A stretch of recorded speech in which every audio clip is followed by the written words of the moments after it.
Hi guys! Bagong recipe ulit ni Inday for lunch today. So, dadalahin to sa kabilang bahay. Tawag dito ay veggieri. So, naka 1 hour na akong naluto to. Hindi ko na napakita kasi talagang naghabol sa oras si Inday. May oras kasi to, 2.5 hours dapat siya na naka low fire.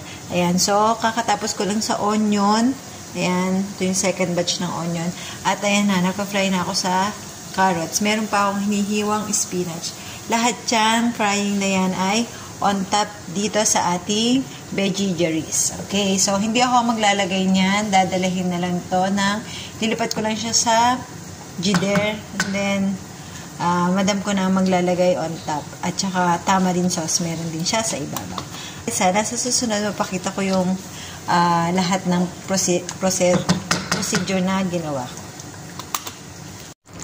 Hi guys, ayan, 10 minutes na lang for 2.5 hours na pinakulo siya ng ganyan sa low fire. At saka, ito na yung aking sauce. Ang tamarind sauce, merong garlic at cumin at coriander leaves. So, 2 minutes lang siya. Tapos, sasaling ko na siya sa jar.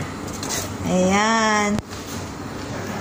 Ito na ang tatlong on top niya, ang onion, carrots, at spinach. Lahat yan, pinray ni Inday. And then, ito na ang lalagyan. Naglagay ako ng extra coriander leaves para sa garnish. Okay, bye guys. Ay, natawag na siya. Guys, ayan na siya. At ito na yung pang garnish niya later. Ayan. Cover ko na siya. So guys, ito naman yung sauce niya, yung tamarind sauce. So, nilagay ko siya dito para hindi siya lumamig. Ayan, so kailangan mainit kasi. So, ready na.